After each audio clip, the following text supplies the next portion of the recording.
యావత్ దేశం ఉత్కంఠగా ఎదురుచూస్తున్న 5 రాష్ట్రాల అసెంబ్లీ ఎన్నికల నోటిఫికేషన్ విడుదలైంది.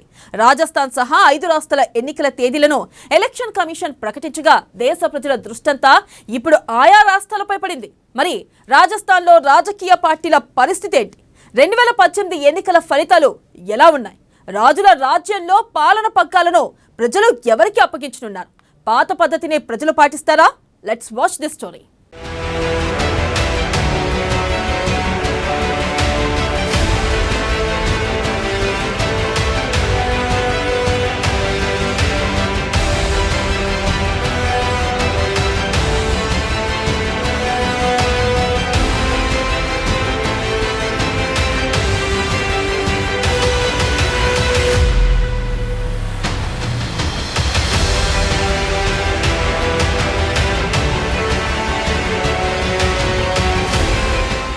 దేశంలో వచ్చే ఏడాది జరగనున్న లోక్సభ ఎన్నికలకు సెమీఫైనాన్షియల్గా భావించే 5 రాష్ట్రాల ఎన్నికల నోటిఫికేషన్ రానే వచ్చింది.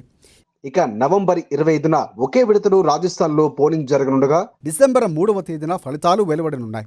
అయితే 5 ఏళ్లకు ఒకసారి ప్రభుత్వం మారటం ఆనవాయితీగా వస్తున్న రాజస్థాన్లో ఈసారి తమదే అధికారమని ప్రతిపక్ష బీజేపీ గట్టిగానే చెబుతోంది. మరోవైపు రాష్ట్రంలో అధికారంలో ఉన్న కాంగ్రెస్ మళ్లీ తమదే అధికారమని ధీమా వ్యక్తం చేస్తోంది.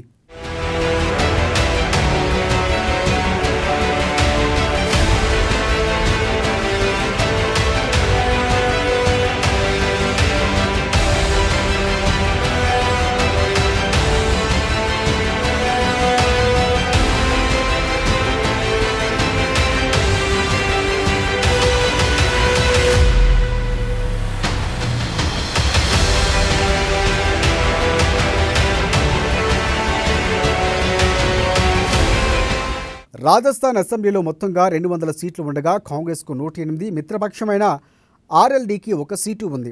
12 మంది స్వతంత్రులు సైతం అధికార పక్షానికి మద్దతుగా ఉన్నారు. ప్రధాన ప్రతిపక్షం బీజేపీకి 70 సీట్లు ఉన్నాయి. ప్రస్తుత అసెంబ్లీకి 2024 జనవరి 17 వరకు గడువు ఉంది. రాజస్థాన్లో గత అసెంబ్లీ ఎన్నికల్లో కాంగ్రెస్ పార్టీ 99 సీట్లు గెలుచుకోగా బీఎస్పీ నుంచి గెలిచిన 6 సభ్యులతో పాటు స్వతంత్రుల మద్దతుతో కాంగ్రెస్ పార్టీ అధికారంలోకి వచ్చింది.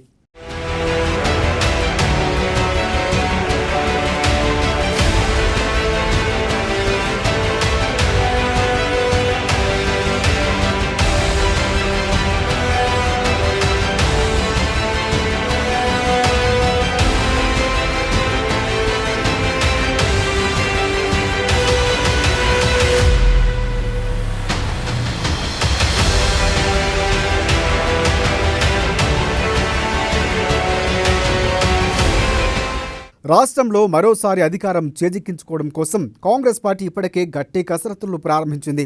బీహార్లో కులగణన తరువాత రాజస్థాన్లోనూ కులగణన నిర్వహించేందుకు అశోక్ గెహ్లాతే ప్రభుత్వం ఇటీవలే జారీ చేసింది ఉత్తర్వులని.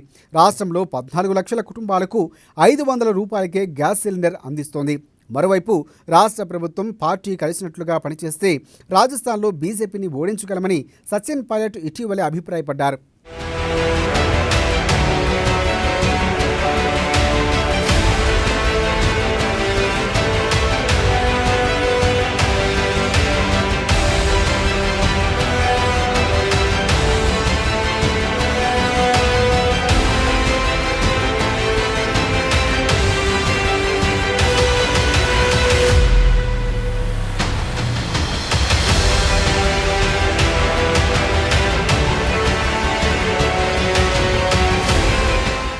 రెండు 2018 ఎన్నికల సమయంలో ఇచ్చిన హామీలన్నింటినీ కాంగ్రెస్ పార్టీ నిలబెట్టుకుందని సచిన్ పైలట్ అన్నారు. రానున్న ఎన్నికల్లో తామంతా ఐక్యంగా పోరాడి అధికారం మరోసారి చేజిక్కించుకుంటామని విశ్వాసం వ్యక్తం చేశారు. అయితే అశోక్ గెహ్లాట్తో సచిన్ పైలట్ మధ్య ఉన్న అంతర్గత పోరును పూర్తిగా అధిష్టానం పరిష్కరిస్తే కాంగ్రెస్కు గెలుపు కష్టం కాకపోవచ్చు.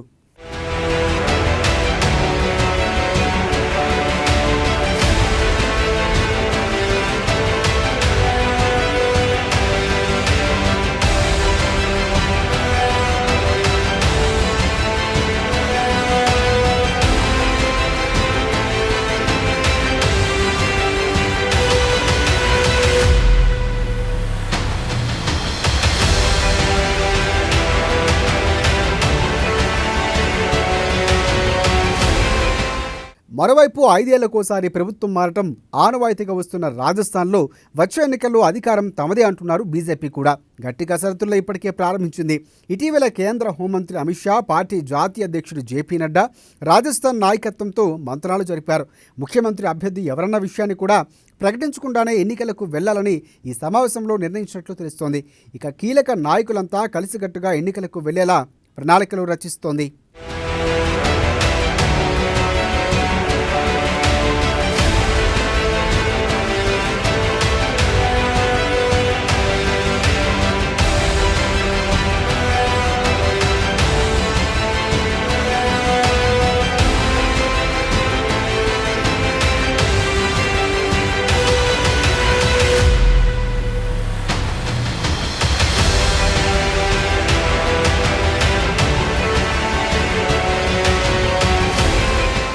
ఈసారి అసెంబ్లీ ఎన్నికల్లో 5,26,00,000 మంది ఓటర్లు కొత్త ప్రభుత్వాన్ని ఎన్నుకోనున్నారు.